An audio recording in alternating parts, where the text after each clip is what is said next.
Oh man, you won't believe the betrayal that hit me like a freight train one ordinary Tuesday morning. I'm sitting there at my kitchen table, sipping my coffee, flipping through my bank app like I do every week, and suddenly my heart stops. There it is, $130,000 drained from my savings account in less than a month.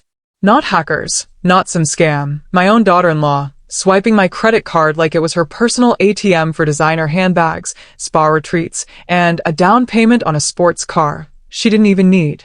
And the kicker? My son, my sweet, trusting boy who'd always been my rock, handed it to her himself. Honey, take mom's card. There's $130,000 on it. Treat yourself, he told her, grinning like it was the most romantic gesture in the world. But he didn't know the half of it. That money wasn't just sitting there for fun. It was my life's blood, scraped together from years of widowhood, inheritances I'd guarded like a dragon with its hoard, all earmarked for my grandkids' college funds and my own fragile retirement. I stared at that screen, tears blurring the numbers, feeling the ground crumble under me. Was I wrong for what I did next, for cutting them both off cold, no mercy, no second chances? Tell me, if this was you, staring down the barrel of your own family's greed, would you have let it slide or fought back with everything you had? Let me take you back to how it all started, because this didn't just explode out of nowhere. It was a slow burn, the kind that sneaks up on you until the flames are licking at your heels. My name's Elena, and I've always been the glue in our family, the one who held things together after my husband, Tom, passed away from that sudden heart attack 8 years ago. He was only 58, full of life, coaching our son's Little League team one weekend and gone the next. I remember the funeral like it was yesterday, the way the rain pelted the cemetery like it was mourning with us, and my son, Jake, just 22 back then, clinging to me like I'd vanish too if he let go. Jake was my everything after that. Tall, broad-shouldered like his dad, with those same hazel eyes that crinkled when he laughed. He threw himself into his engineering degree, got a solid job at a firm downtown, and I watched him grow into this responsible man who called me every Sunday without fail. Mom, how's the garden? He'd ask, even though he knew I'd ramble on about my roses for 20 minutes. We were close, unbreakable. Or so I thought. Then came Sarah. Jake met her at a work happy hour, some networking thing that turned into sparks flying over craft beers. She was 25, a marketing whiz with this glossy Instagram life. Yoga poses at sunrise, brunches with avocado toast towers, captions like, hustle hard, love soft. She had that effortless beauty, long auburn hair that cascaded like a waterfall, and a smile that could disarm a room. When Jake first brought her over for dinner, I was thrilled. Mom, this is Sarah. She's amazing, he said, his arm around her waist like she was a trophy he'd won fair and square. We sat in my cozy dining room, the one Tom and I had painted sunflower yellow, and I whipped up lasagna from scratch, the kind with extra ricotta, because Jake always begged for it. Sarah complimented the food, but it felt a little rehearsed, you know? Like she was ticking off boxes. Oh, Elena, this is divine. Family recipe?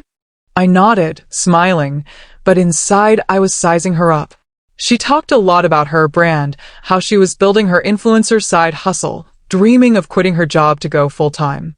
Jake ate it up, his eyes shining like she'd hung the moon. By the end of the night, as they left hand in hand, he pulled me aside. She's the one, Mom. I can feel it. My heart swelled, but there was this tiny twinge, a whisper in my gut that said, watch closely. They got engaged 6 months later, a whirlwind that swept us all up. The proposal was on a beach at sunset. Jake had planned it meticulously, down to the string quartet playing their song. Sarah posted the whole thing online, of course, with hashtags like #forever and always and #blessed. The wedding was beautiful, a rustic barn affair in the countryside, wildflowers everywhere and fairy lights twinkling like stars. I footed a chunk of the bill from my savings, nothing crazy, just enough to make it special, because that's what moms do. Sarah's family was distant. Her parents lived in Florida, more into golfing than grand gestures, so I stepped up.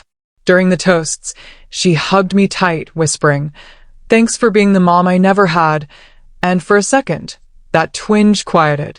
Maybe I was just being paranoid, projecting my own loneliness onto her shine. Jake looked so happy, vowing to love her through thick and thin, and I thought, this is it. My boy's found his path. The first couple of years were golden, or at least they seemed that way from the outside. They bought a starter home in the suburbs, a cute craftsman with a porch swing, and Jake climbed the ladder at work, pulling in bonuses that let them travel. I'd visit on weekends, bringing pies or helping with yard work, and Sarah would chatter about her latest photo shoot or client pitch. But little things started to nag at me.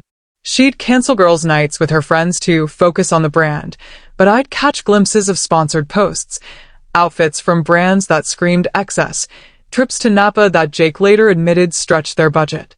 "It's an investment, Mom," he'd say when I gently asked about it. "Sarah's got big dreams." I let it go, because who was I to rain on their parade? I was proud of them, doting on my new daughter-in-law with birthday spa days and Christmas sweaters monogrammed with their initials. When they announced the pregnancy, my first grandbaby, a boy they named after Tom, I was over the moon. I painted the nursery myself, soft blues and grays, and stocked their freezer with casseroles for those sleepless nights.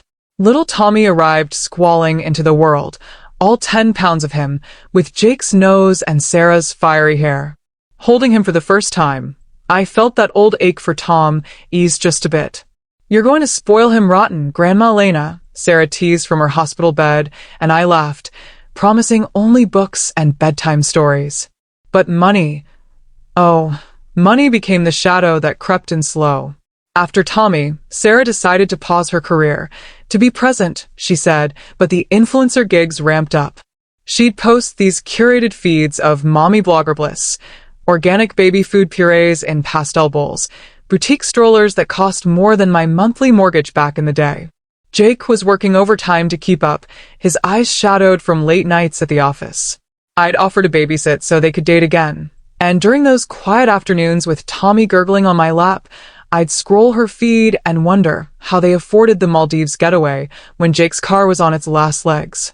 One evening, over takeout Chinese, Sarah claiming she was too exhausted to cook, I broached it lightly. "Everything okay, financially, too? If you need a hand, I'm here." Jake waved it off, mouth full of lo mein. "We're good, Mom. Sarah's closing a big collab deal." She beamed across the table, clinking her plastic fork against his like it was champagne flutes. But later, as I rocked Tommy to sleep, I overheard her on the phone in the next room. "Yeah, the sponsorship fell through. Babe, we might need to dip into savings again." Dip into savings. It stuck with me, that phrase, like a splinter under my skin.